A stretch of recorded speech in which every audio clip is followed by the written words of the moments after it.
Bienvenidos a Encuentro Hoy. Mi nombre es Rolando Vilca Vegaso y en esta ocasión nos acompaña Germán Chávez Contreras, economista y paz rector de la Universidad Católica San Pablo. Don Germán, bienvenido. Un gusto y muchas gracias por la invitación, Rolando. Don Germán, usted ha desarrollado una conferencia sobre la economía peruana y me gustaría analizar justo algunos puntos que resaltan en esta disertación que hizo usted. Por ejemplo, en el tema de los fundamentos macroeconómicos del país. ¿Cómo ve el Perú? O sea, ¿podemos decir que tenemos una economía saludable? Sí, aunque con algunas preocupaciones.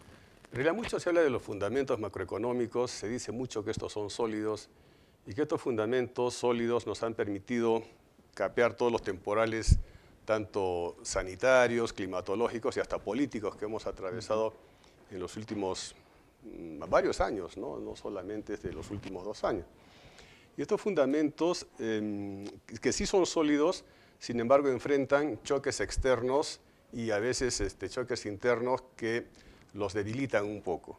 Pero yo, aún así, después de la revisión de estos fundamentos macroeconómicos que tienen que ver con las variables y el comportamiento de las principales variables de la economía, encuentro que el país está macroeconómicamente estable, con ciertos riesgos en cuanto a variables como el PBI, pero que las otras variables resuelven y pueden permitir, digamos, una recuperación progresiva que debería darse. Por ejemplo, si hablamos del tema de inflación, don Germán, hasta abril pasado teníamos una inflación acumulada interanual alta, era una de las más altas incluso en los últimos años, ¿no? Sí. Esto se traducía, por ejemplo, en que un trabajador con el sueldo de este tiempo podía comprar menos cosas que lo que podía comprar hace 2 o 3 años, Sí. ¿no? ¿Eso en qué medida, digamos, termina afectando la economía nacional y qué escenario se podría venir hacia adelante? El problema de la inflación es que quita horizonte a la inversión, ¿no? Porque los empresarios, que muchos son medianos, pequeños y microempresarios, los que tenemos en el país, se ven afectados con una incertidumbre, ¿no?, en los mercados, porque la inflación afecta de maneras diferentes también a sus líneas de negocio. La inflación es como un impuesto, ¿no? Es un impuesto que incrementa el precio de los productos, funciona es casi como un impuesto indirecto, ¿no? Que incrementa el precio de los productos y contrae la demanda. Entonces, la inflación disminuye la capacidad adquisitiva y desmejora las condiciones de vida de ciudadanos, de microempresarios, y en realidad es una variable que sí se debe controlar. Y yo creo que el BCR está haciendo su esfuerzo, pero me parece que está yendo por un lado que no es el que explica el comportamiento inflacionario en cuanto a las medidas que se está tomando, pero eso lo podemos conversar en... Pero en todo caso, ¿qué es lo que debería hacer el BCR, por ejemplo, para frenar o controlar más la inflación? Sí, lo que pasa es que el BCR, Julio Velarde, cuando nos habla de las medidas que toma sobre el control de la tasa de interés de referencia, la tiene fijada en 7.75, ¿no?, desde enero hasta la fecha, con posibilidades de subir incluso a 8%. ¿Cuándo se sube la tasa de interés? Cuando se quiere controlar la inflación y se entiende que esta inflación responde a un incremento en la demanda. Pero si nosotros revisamos la demanda está por debajo del PBI. Entonces no es un problema inflacionario por demanda. La inflación que tenemos nosotros es una inflación de costos, ¿no? El problema Ucrania-Rusia, los problemas climatológicos que hemos tenido, la misma complicación política que cerró carreteras, destruyó mucha infraestructura, eso nos ha encarecido la economía acá dentro del país. Entonces, cuando la inflación no es por demanda, sino es por costos, no funciona una elevada tasa de interés de referencia para disminuir la demanda, porque eso más bien nos va a recesionar un poco más. Entonces, lamentablemente, cuando la inflación es por costos, las políticas deben ser del lado de la oferta y son de más largo plazo, ¿no? Entonces, yo creo que sí vamos a recuperar un nivel inflacionario menor, tratando de incrementar la producción, ¿no? Pero esas políticas toman más tiempo que las políticas de demanda. Es decir, el tiempo que tomaría para reducir la inflación... Fácilmente 24, 25. ¿Meses? No, para el 2024, claro, 2025. O sea, podríamos dar 1 año, 2 años más así. Sí. Ahora, usted también ha destacado que en el caso peruano, ¿no?, digamos, lo adecuado sería crecer por encima del 4% anual Sí, en términos de PBI. es lo que debemos crecer. Sin embargo, Julio Velarde del BCR hace pocos días ha ajustado el crecimiento claro. del PBI y ha dicho que vamos a cerrar con un 2.2%. Sí. ¿Qué va a significar eso, don Germán? ¿Va a aumentar, digamos, la tasa de pobreza? ¿Va a haber desempleo? ¿Qué va a ocurrir? Las dos cosas, lamentablemente en el corto plazo. Lo que pasa es que ahí hay una variable adicional que es el PBI potencial. El PBI potencial es el PBI de referencia hasta donde nosotros debemos empujar la economía y llegar a ese PBI potencial. Si nos pasamos de ese PBI potencial, nuestro crecimiento va a ser inflacionario. O sea, ¿qué es el PBI potencial? Es el PBI de largo plazo, es la capacidad máxima de producción que tenemos dadas las condiciones productivas actuales. La pandemia, las cuestiones climatológicas, el conflicto político que nos ha llevado a destruir mucha infraestructura nuestra, y ha corrido el turismo, ¿no? El turismo no se recupera en 6 meses, el turismo va a tomar tiempo para recuperarse, nos ha descompuesto la estructura productiva. Entonces, un PBI potencial que lo teníamos hace 10, 12 años en 6%, incluso un poquito por encima del 6%, y nosotros mirábamos con ansias de llegar a ese 6%, en el marco macroeconómico multianual del 2023 al 2026, el PBI potencial está fijado en 3%. Y nosotros necesitamos crecer a 4% o más. Y si nosotros crecemos en el marco teórico por encima del PIB potencial, vamos a inflacionar la economía. Entonces yo veo ahí una encrucijada media extraña, ¿no? que se debe ir resolviendo progresivamente. Pero sí, si nosotros no crecemos al 4%, no tenemos la capacidad productiva para cubrir los 300.000 puestos de trabajo que todos los años se incrementa en el mercado laboral, nuevos puestos de trabajo. Y tampoco tenemos posibilidades, consecuentemente, de reducir la pobreza. Que es un tema que está afectando al país como consecuencia de la pandemia. Todavía seguimos arrastrando las consecuencias. Nosotros habíamos bajado del 2004 al 2019 de 58% a 20.3% la pobreza. Pero el 2020 se nos fue la pobreza a 30%. Le hemos bajado ahorita como a 28%, pero las condiciones que tenemos ahora, recordemos que el 2021 crecimos 11.12%, o sea, es un crecimiento tremendo porque recuperamos, digamos, mucho dinamismo económico, pero desde ahí no hemos recuperado esa inercia de crecimiento. Entonces, vamos a probablemente incrementar ligeramente la pobreza en el país. Y a eso también se añade, don Germán, que siempre hay un sector de la población que está vulnerable, digamos, en caer en pobreza. Digamos que Sí. es la famosa, a veces, el sector C, ¿no? Que es proclive a mejorar las condiciones, pero en estos vaivenes también puede incurrir en pobreza. ¿Qué hacer en ese caso, digamos, para lograr una mejor estabilidad en este sector poblacional? Otro de los fundamentos macroeconómicos tiene que ver con la inversión, ¿no? La inversión es la que genera todo lo demás, ¿no? El marco teórico, como pongo ahí en mi presentación, no obedece a un planteamiento clásico en la que había un economista de hace más de 2 siglos, Jean-Baptiste Say, que decía, toda oferta crea su propia demanda. Entonces la economía siempre está en equilibrio, un equilibrio que se acerca a largo plazo. Pero yo digo que no. Bueno, los keynesianos dijeron que no. ¿No? Y yo estoy de acuerdo, digamos, con ese planteamiento, porque la economía no está siempre en equilibrio. La economía rompe el equilibrio y la forma de recuperar ese equilibrio de manera, digamos, más rápida es por el lado de la demanda. Los clásicos dicen, no, es por el lado de la oferta. Entonces, y por el lado de la demanda está la inversión. Y la inversión es muy importante para el país, pero para que la inversión se incentive, se motive, venga, el empresario arriesgue, porque es capital de riesgo, para iniciar actividades productivas generando empleo y reduciendo la pobreza consecuentemente, necesitamos condiciones de, digamos, de paz social, ¿no es cierto?, de confianza, de seguridad, menos violencia ciudadana, digamos, condiciones que le permita al empresario decir, invierto en este país, en este rubro, en turismo, porque sé que por poner un ejemplo, porque sé que voy a recuperar esa inversión, voy a generar empleo y todos vamos a mejorar condiciones, yo también como inversionista. Pero todavía vemos que esas condiciones un poco no se están dando, ¿no? Claro, incluso hace poco se acaba de anunciar desde algunos colectivos de comunidades de Puno una tercera toma de Lima. ¿no? ¿En qué medida Sí. esto va a afectar, no Lima principalmente, sino el sur, ¿no? Y le digo el sur porque en el sur se concentran los importantes proyectos mineros, por Sí, ejemplo, en Arequipa está Tía María, está Zafranal, Puno también tiene otros proyectos y hay otros proyectos que están en marcha que también se ven paralizados cuando hay actos de violencia. no, el caso de Puno es un caso muy delicado, ¿no? Porque Puno como que se está desmembrando de alguna manera, ¿no? En las relaciones, ¿no?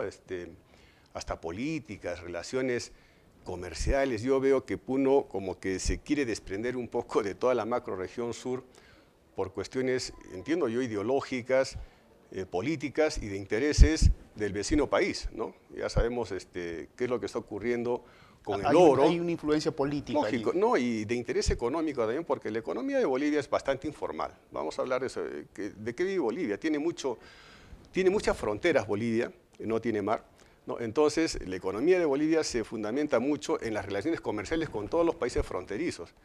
Pero por la informalidad que se tiene en nuestros países, esas relaciones comerciales son altamente informales. Entonces, nosotros en el sur, específicamente en Puno y en Puerto Maldonado, en esta parte de la macrorregión sur, tenemos mucha producción de oro y ese oro está saliendo de manera informal y hay datos, hay investigaciones que sí lo confirman, por Bolivia hasta a mejorar la balanza comercial de Bolivia. Entonces, hay intereses ahí que están generando mucha confusión y yo creo que el Estado, el gobierno, no está tomando ese problema como en la real dimensión que tiene el problema como parte de consolidar un país integrado, ¿no? En este bicentenario que ya estamos Ahora, pasando. el reinicio de las protestas sociales, don Germán, Nacen ahí, pues. qué podría provocar, digamos, en la economía peruana? Desestabilizar nuevamente, alejar, otra vez dar marcha atrás en eso que se ha ganado en estos 6 meses, digamos, después de las convulsiones de diciembre y enero, y darle un toque ya casi estructural a la violencia política, social, ¿no es cierto? Y eso, obviamente que asusta, corre a la inversión extranjera, incluso a la inversión privada, nacional, ¿no? La local. Entonces nos afecta en el panorama económico porque las decisiones de inversión se van, ¿no? Claro, digamos, uno de los sectores más sensibles es justamente el sector minero, por ejemplo. El sector minero. Y ahora también Julio Velarde, el presidente del SRE, ha señalado de que este año se prevé que la inversión en minería caiga en cerca del 19% Sí, claro, sí, sí. y la no minera en 0,5%. Sí, sí, claro. Entonces, ¿qué tan importante, cuánto peso dentro de nuestra economía tiene la inversión minera, por ejemplo? Y para saber más o menos la afectación que podrían provocar las protestas sociales. Ya. Si lo vemos desde el lado del PBI, el sector minero explica más o menos el 11-12% del PBI. Entonces, por el lado del PBI nosotros diríamos no somos un país minero, ¿no? Porque claro, los sectores comercio y servicios explican 60% y lamentablemente hay mucha informalidad. Pero si nosotros vemos por el lado de las exportaciones, el comercio exterior, que son, digamos, las actividades que generan divisas, ¿no? Para que el Perú pueda tener un nivel de reservas internacionales netas suficiente como las que tenemos y que nos permiten contrarrestar los choques externos que se dan uno tras otro y no nos hacen mella o mucho daño porque tenemos ese colchón que nos permite tener políticas para suavizar estos choques, ¿no? De estabilización, ¿no? En todos los ángulos en los que se presentan estas inestabilidades. El sector minero explica gran parte de esa acumulación de reservas que nos permiten enfrentar otro tipo de problemas. Entonces, el sector minero ahí sí toma una relevancia muy grande. Y si nosotros tenemos comportamientos sociales que de pronto cambian, ¿no? Toman la carretera porque estamos en desacuerdo en algo, y se paraliza la producción en las Bambas, se paralizan las producciones, los nuevos proyectos se están paralizando. Zafranal es un proyecto muy bonito, yo lo he visitado 2 veces, con todos los adelantos de la tecnología en explotación minera, está más alejada de cualquier centro productivo agrícola y comunitario que Cerro Verde, por ejemplo, ¿no? Y sin embargo tiene dificultades y ese proyecto que debe haber empezado en 2022 está reprogramado para 2024 si es que empieza.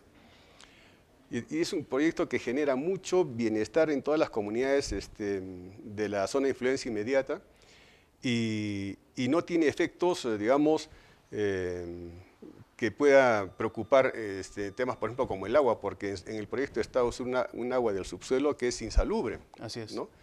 Entonces, ya yo creo que se necesita limpiar un poco los temas políticos de estos proyectos que van a generar mucho bienestar y además van a fortalecer esos fundamentos macroeconómicos que los tenemos sólidos, pero que no se van a mantener en esa situación si no los seguimos alimentando, ¿no? Ya que usted menciona el proyecto Zafranal y en Arequipa también tenemos el proyecto Tía María, ¿qué tratamiento debería darse a ambos proyectos para que salgan adelante? ¿Usted percibe, por ejemplo, una decisión asumida de parte del gobierno, del gobernador regional para sacar adelante estos proyectos? Bueno, en Tía María yo escuché que el gobernador dijo que estaba en desacuerdo, ¿no?, con este proyecto. Me parece que es digamos, ha adelantado ahí opinión. Yo creo que eso merece más análisis, si hay alguna duda, ¿no? La tecnología minera actual ya permite que la agricultura, ¿no?, y la minería vayan de la mano, ¿no? Nosotros necesitamos tener también agroindustria, pero para fortalecer la agroindustria necesitamos dinero, ¿no? Necesitamos capitales que permitan fortalecer la producción agrícola en grandes proporciones, por ejemplo, habilitar el proyecto Majesiguas 2, ¿no es cierto?, con predios que permitan la producción exportable de muchos productos, y eso necesita dinero, y el dinero lo podemos obtener del sector minero, ¿no? Entonces, si nosotros cuidamos que el sector minero ponga toda la inversión para que desde la tecnología se pueda disminuir al mínimo la contaminación, entonces podemos tener los dos sectores caminando. Pero ahí se tiene que entrar al diálogo. Yo creo que lo que falta es diálogo en Tía María, y en Zafranal yo creo que todo estaba caminando. O sea, yo no entiendo mucho por qué se le ha quitado la autorización para el uso de las tierras, tierras se ejecutó el proyecto. En un proyecto que estaba prácticamente definido, ¿no?, y caminaba muy bien. Yo he estado en Yuta, yo he estado en Majes, yo he estado en mismo Huancarqui, ¿no?, en Cayoma, en todas las zonas donde estaría el proyecto, y conversando con los mismos inversionistas y también con las comunidades, y la aceptación estaba, ¿no? Entonces yo tengo todavía la esperanza de que eso se dialogue, se corrija. Zafranal sea una realidad para Arequipa porque la necesitamos. No hay nuevos proyectos mineros. Y se nos van agotando también los proyectos que ya están en explotación y no estamos reemplazando, no tenemos esa Ahora, el costo del cobre en este momento, don Germán, que está por encima del $3.82 la libra, creo, y está a la baja como consecuencia de la lenta recuperación de la economía de China, por ejemplo, ¿no? Sí, sí. ¿Eso en qué medida también podría afectar el reinicio de algunas actividades mineras? No, pero el hecho de que el precio de los commodities, en este caso de los metales, esté a la baja, es temporal, ¿no? Los commodities tienen ciclos, ¿no? Entonces hay un ciclo, claro, la China está ralentizando su crecimiento, su recuperación, todavía tiene miedo del COVID, ahí están en esas situaciones, pero eso es temporal, o sea, y más bien cuando el precio está a la baja es cuando hay que invertir, ¿no? ¿Para qué? Para que y estemos en explotación cuando el precio esté de subida, ¿no? Esperar a que el precio suba para invertir es un error, porque el sector minero es un sector que su corto plazo no es menos de 3 años, ¿no? Entonces, si yo quiero invertir en el corto plazo en un proyecto minero, tengo que invertir ahora sabiendo que mi corto plazo es 3 años. Y entonces recién en 3 años podré ampliar la capacidad productiva porque la explotación, todo es un sector de mucha tecnología, entonces toma tiempo. Entonces es momento de invertir para que en 3 años, cuando el precio ya esté de rebote nuevamente en el mundo, pueda beneficiarme con estos precios. Si no, lo va a hacer Chile, lo va a hacer Australia, lo va a hacer Canadá y otros países del mundo. Otro sector que podría influir o repercutir en la recuperación económica del Perú es este inicio de gestión de las nuevas autoridades municipales y regionales, ¿no? Y se ha visto que históricamente, pues, en cada inicio de gestión hay una ralentización en la ejecución de la inversión pública. Y en el caso, por ejemplo, de Arequipa, el gobernador regional anunció el inicio de 48 proyectos de inversión pública, por ejemplo, de los cuales hasta el momento solo 10 están en marcha. Esto ya constata justamente este antecedente histórico. ¿Qué se debe hacer allí, doctor, considerando de que la inversión pública es fundamental también pues, para recuperar y atender la mano de obra? Ahí falta eficiencia. Yo creo que ese ya es un problema de capacidad de gestión, ¿no? Y ahí las universidades estamos para dar la mano a las instituciones, al gobierno regional y en lo que sea también a los gobiernos locales, porque nosotros tenemos los profesionales, ¿no? Todas las universidades que estamos en la macrorregión sur, hacer convenios, acercarnos o que se acerquen también a nosotros y llegar a un diálogo para ver cómo podemos juntos generar propuestas que agilicen la gestión, porque es un tema de gestión, porque plata tenemos, estamos ejecutando por debajo del 70% de todos los proyectos de inversión en promedio en los últimos 10, 15 años, ¿no? Entonces, es un tema de capacidad de gestión, manejar bien los presupuestos y ejecutar más. Doctor, hablemos un poco del dólar. Está el precio a la baja, está en este momento, no supera ya la barrera de los 3.65 soles. ¿Nos conviene un dólar bajo? A ver, ahí hay dos aproximaciones. A los exportadores no les conviene un dólar bajo, pero a aquellas personas que se financian en dólares y ganan en soles, sí les conviene un dólar bajo, ¿no es cierto? Entonces, nada, yo creo que lo que nos conviene es que evitemos las volatilidades en el dólar, ¿no? Yo creo que está muy bien manejada la política cambiaria por el Banco Central de Reserva, porque su propósito no es cambiar la tendencia. Si el dólar está a la baja, el BCR no va a cambiar la tendencia, lo que sí va a evitar son las volatilidades, ¿no? Que esa caída no esté generando altos y bajos, porque eso sí perjudica la economía, perjudica la inversión, genera muchas pérdidas. Entonces, lo que hace el BCR es, cuando ve que el tipo de cambio está subiendo por encima de un parámetro que el BCR considera técnicamente suficiente, entra a vender, ¿no? Y cuando el dólar está muy bajo, entra a comprar para, digamos, suavizar esas volatilidades, que no sean tan bruscas, sino que sean volatilidades más manejables, pero la tendencia se mantiene, porque la tendencia ya tiene connotaciones internacionales, pues, ¿no? Por ejemplo, la tasa de interés de referencia nuestra está en 7.75 y no solamente sirve para contraer la demanda interna, ¿no? Que está alta, sino también informa el flujo monetario, ¿no? El flujo de divisas, el ingreso de dólares y la salida de dólares. Cuando nuestra tasa de interés de referencia esté en 7.75 y el Estados Unidos esté en 2.50, entonces teóricamente los dólares deben entrar al Perú si es que el riesgo país no genera distorsiones, ¿no? Nuestro riesgo país todavía está manejable, está en 180 y algo puntos, que es digamos, uno de los más bajos de los más bajos de Latinoamérica, si no el más bajo, ahorita al lado de Chile. Pero hay cosas que evitan que esos flujos se den en la medida que nosotros quisiéramos, pero que si es que se dan, bajarían más aún el tipo de cambio, ¿no? Entonces, otra de las variables que explican el comportamiento del tipo de cambio es el nivel de exportaciones, nuestra balanza comercial y nuestra balanza en cuenta corriente.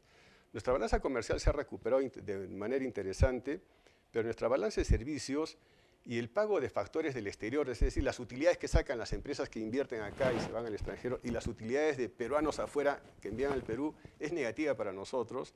Entonces, eso genera un flujo negativo de dólares y compensa un poco esa posible entrada de dólares por el lado de capitales, ¿no? Por la diferencia de tasas de interés de referencia.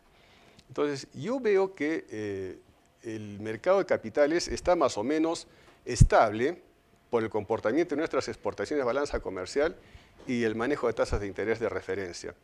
¿Se va a mantener a la baja? No creo más que lo que tenemos, porque además si es que entra mucho a la baja, el BCR va a entrar a comprar. Va a entrar a comprar porque nos manejamos nosotros con una tasa, con un tipo de cambio flexible, pero en una banda, no en flotación. Se le dice flotación sucia, pero, no, pero es una flotación, es una banda que todos los países la manejan, ¿no? Donde se trata de evitar volatilidades. En todo caso, ¿cuál sería, por ejemplo, su recomendación a aquellas personas que ahorren en dólares? ¿Que salgan a venderlos o que esperen que se recupere el precio? Si salen a vender dólares ahora van a perder, porque de repente compraron a 3.70 y si los venden a 3.65 pierden. No. Cuando uno invierte, invierte lo que no va a usar en el corto plazo, ¿no? Si alguna persona que tenía necesidad de usar su liquidez en 2 meses y compró dólares para protegerse, va a tener que aceptar la pérdida, porque si necesita los soles en 2 meses, de repente va a enfrentar todo un tipo de cambio bajo y su necesidad de soles lo va a llevar a vender sus dólares perdiendo. ¿Usted cree que baje más el precio del dólar? No creo, porque como decía, si es que baja más de 3,65, el BCR va a entrar a comprar y lo va a mantener, ¿no? Pero si la tendencia mundial es a la baja porque el dólar estuviese perdiendo, digamos, protagonismo en el mundo por las criptomonedas y porque los chinos quieren que el yuan también sea protagonista y porque Rusia no quiere tampoco que el dólar siga, ¿no?, en esa hegemonía digamos, de protagonizar todo el comercio mundial, y están conversando con la China, entonces eso puede debilitar el dólar a nivel mundial y esa tendencia no la cambia el BCR por más política cambiaria que tenga. Y lo contrario, ¿qué recomendación daría usted a quienes están ahorrando en soles? ¿Pueden comprar dólares aprovechando esta Bueno, coyuntura? es un buen momento, creo. Nadie tiene la bolita mágica, ¿no es cierto? Pero yo creo que es un buen momento de comprar dólares porque lo veo bajo en el horizonte y en mi opinión que siga bajando es poco probable, ¿no? Porque si sigue bajando ya va a afectar mucho a la balanza comercial y entonces el BCR va a tener que entrar a comprar para mantenerlo en esos niveles. Entonces, buen momento para comprar, creo. Doctor, ¿qué efecto, qué impacto podría generar el fenómeno del niño en la economía peruana? Nos agarra mal preparados y con un escenario bien complicado. Sí. El fenómeno del niño genera un shock negativo de oferta. Desplaza la oferta a la izquierda y eso genera recesión con inflación. Eso se llama en economía estanflación. Es un problema serio y ahí el gobierno tiene que tomar cualquiera de dos decisiones. O recuperar la economía manteniendo, digamos, el nivel de precios que teníamos, pero va a tener que aceptar más desempleo, o recuperar el desempleo, porque va a generar recesión. O sea, recuperar el empleo, ¿no es cierto?, bajar el desempleo, pero va a tener que aceptar un poquito de inflación. Yo creo que lo más probable es que el gobierno recupere el nivel de empleo, ¿no?, porque el desempleo sí es grave, ¿no? La inflación la podemos de alguna manera paliar, pero el desempleo sí es grave, y vamos a tener que enfrentar un poquito más de inflación. Entonces yo veo que si nos viene el fenómeno del niño costero y ahora el fenómeno del niño global. Y eso ya está confirmado. Ya está confirmado. Solo hay que medir el impacto real. Entonces sí, nos va a pegar por el lado de la inflación, porque la política que va a aplicar el gobierno, estoy casi convencido, va a ser una política de demanda con mayor gasto fiscal y mayor política monetaria expansiva.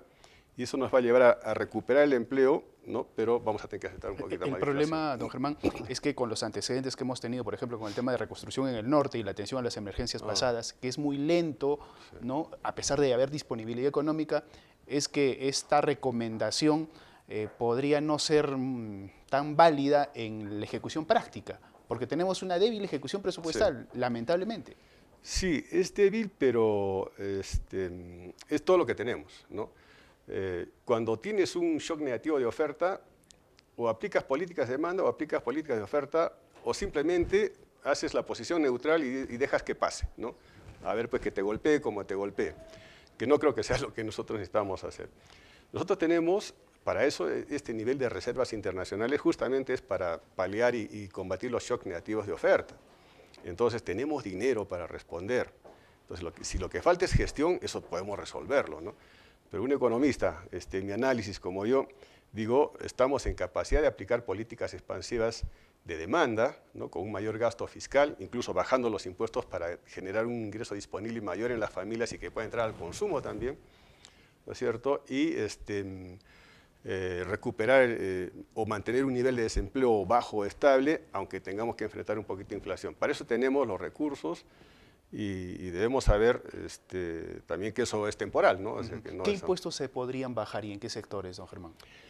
El impuesto, nosotros tenemos impuestos directos e indirectos, ¿no? Los directos son los que afectan la renta y la riqueza, y esos impuestos no son los que se van a precio inmediatamente. Los impuestos que se van a precio son los indirectos, el IGB, el selectivo al consumo. Probablemente por ahí tendría que manejarse más por selectivos al consumo, que por el IGB, que digamos tiene una estructura que soporta toda la presión tributaria del gobierno y que si baja el IGB sí va a tener un problema de déficit fiscal sin embargo, mayor. A nivel del Ministerio de Economía y Finanzas lo que están analizando es incrementar el impuesto selectivo al consumo. Sí, claro, pero todavía no estamos enfrentando el niño global, ¿no? Cuando estemos con el niño global van a tener que repensar muchas sus políticas, ¿no? Y ver qué es lo que más conviene. De repente mantienen los impuestos, pero van a aumentar el gasto de gobierno. O sea, igual, cuando tenemos un problema de shock negativo de oferta, el gobierno ya sabe que va a tener que aumentar su déficit o su nivel de deuda PBI en el corto plazo, en el cortísimo plazo, porque necesita actuar inmediatamente.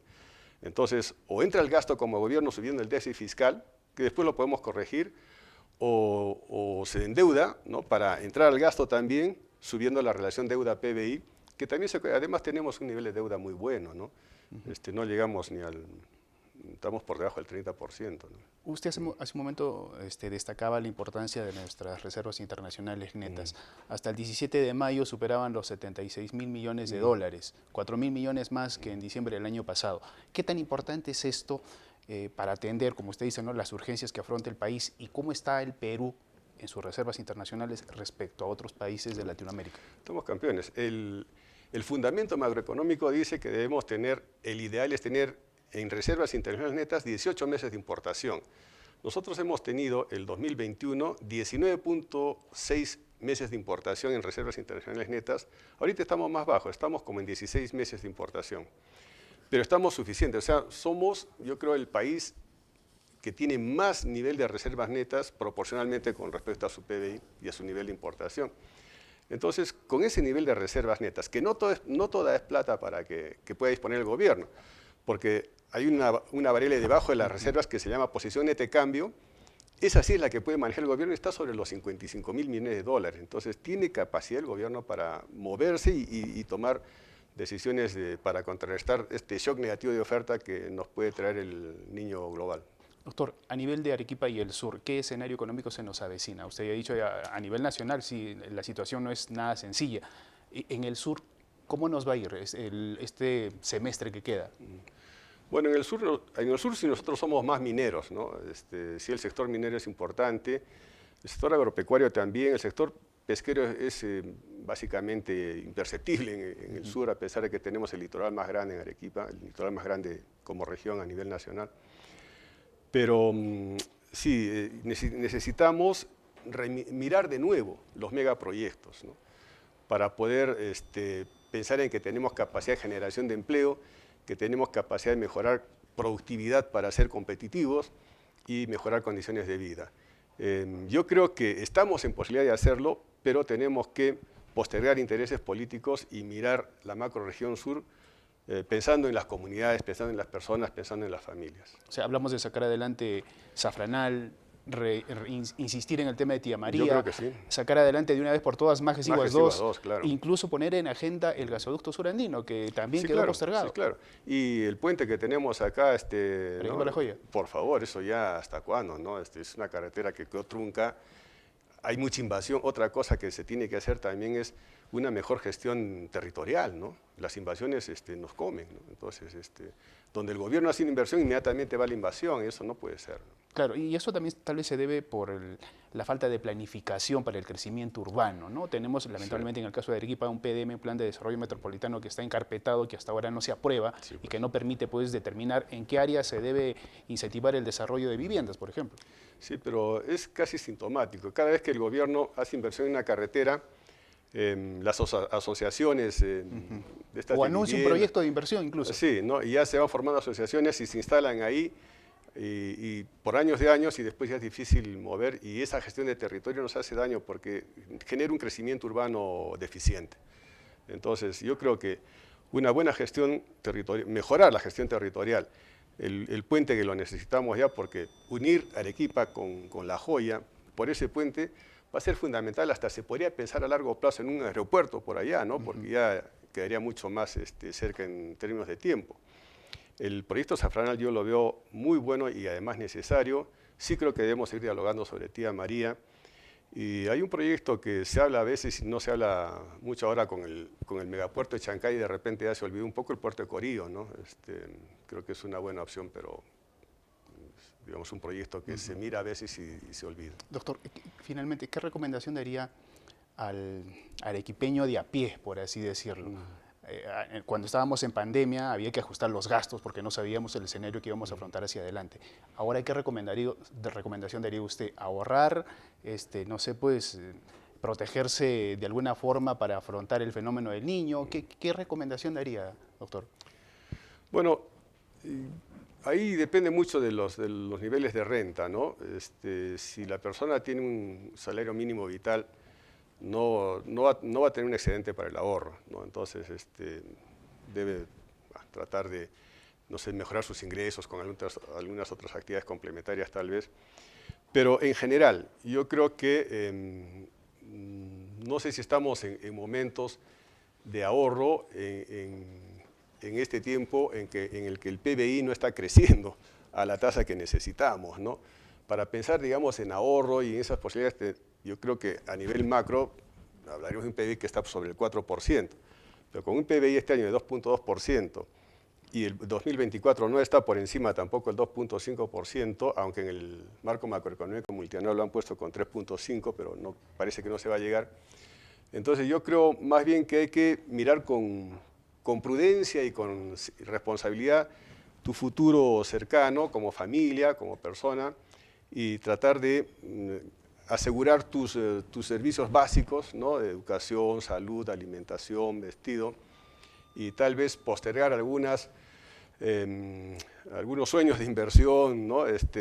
Para cuando esperemos pronto la economía recupere un nivel de crecimiento superior al 4%. Es decir, tendría que ser más cauteloso en más cuanto al uso del dinero. Sí, y preocuparse de lo esencial, ¿no? Y postergar tal vez algunas decisiones de inversión familiar para cuando el PBI esté un poquito más recuperado. Es decir, si tiene algún dinero que le sobre, hay que priorizar las El ahorro está pagando bien en soles ahora. Sí, si hay un dinero que sobre, sí, ponerlo en ahorro, y plazo fijo es en institución bancaria que tenga relación con el Banco Central de Reserva, ¿no? que encaje, ¿no? Que tenga... Claro, aunque el tema de la inflación pues, interanual también es alta y al final termina compensándose de alguna forma. O sea, obviamente es mejor tener el dinero en el banco que tenerlo guardado en la casa. Claro, si lo tienes a la vista, en tu cuenta corriente en el banco, no gana nada, prácticamente. Si lo vas a tener ahí, mejor tener un plazo fijo, si no lo necesitas, ¿no? Si tienes otras formas de inversión, notas estructuradas, en dólares, y tú eres un sujeto con un perfil de riesgo más o menos moderado para alto, entonces puedes mirar otras posibilidades de inversión. Pero si tu riesgo es adverso, si tu perfil es adverso al riesgo, mejor es poner tu plata en un banco, plazo fijo y tranquilo. ¿Estas recomendaciones, doctor, solo para este año o incluso también para el 2024? Yo creo el 24 más. Sí, el 24 todavía nos va a agarrar en un momento de recuperación, esperemos, de un PBI potencial que salga de ese 3% que no me gusta nada y que se vaya a 4.5 o 5%, donde tenemos cómo empujar la economía un poco más allá. Bien, doctor, muchas gracias por esas recomendaciones y ojalá que el público que nos acompaña pues las tome en cuenta para afrontar mejor los meses que se nos vienen. Gracias. Con todo gusto, Orlando. Un placer. Bien, con nosotros estuvo Germán Chávez Contreras, economista y paz rector de la Universidad Católica San Pablo. Con nosotros será hasta la siguiente semana para otra edición de Encuentro Hoy. No dejen de seguirnos a través de nuestro portal web de encuentro.p. Hasta la próxima.